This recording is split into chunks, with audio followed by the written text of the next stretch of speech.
Morning student. कल हमने आपको बताया था संसाधन और संसाधनों का वर्गीकरण।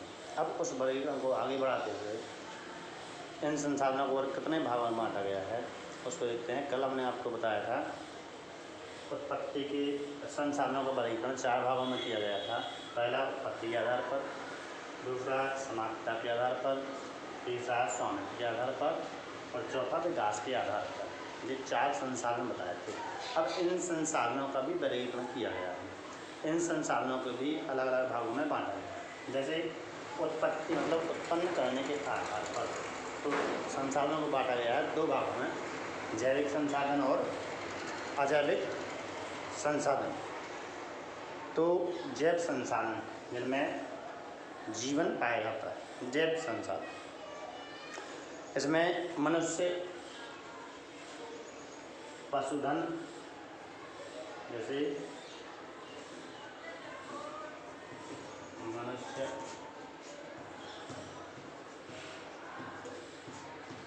पशु मतलब जिनमें जीवन पाया जाता है उसे कहा जाएगा जैव संसाधन। और होता है अजैविक संसाधन या अजैव संसाधन।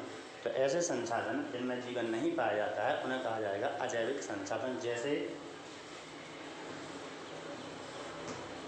मृदा,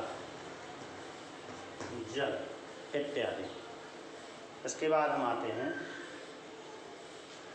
समाप्तता के आधार पर संसाधन। समाप्त का मतलब समाप्त होने के आधार पर।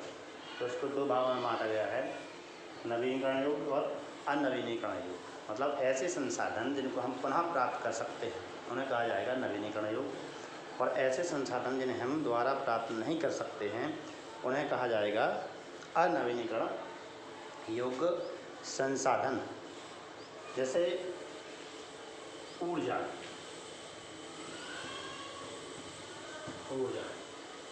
इसका नाम नवीनीकरण। एक रूप से दूसरे रूप में इसको परिवर्तित करके द्वारा हम प्राप्त कर सकते हैं, उसे कहा जाएगा नवीनीकरण योग्य। और इसके बाद है अनवीनीकरण योग्य। तो इसके अंतर्गत आ जाएंगे हमारे खनिज संसाधन, मतलब जिनका हम उपयोग एक बार करने के बाद उनका उपयोग हम दोबारा नहीं कर सकते हैं, उन्हें कहा जाएगा अनवीनीकरण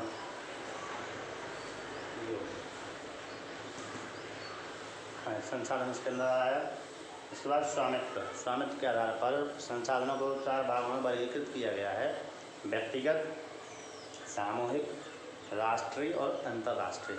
ऐसे संसाधन जिन पर किसी व्यक्ति विशेष या संस्था विशेष का अधिकार होता है उसे कहा जाता है व्यक्तिगत संसाधन।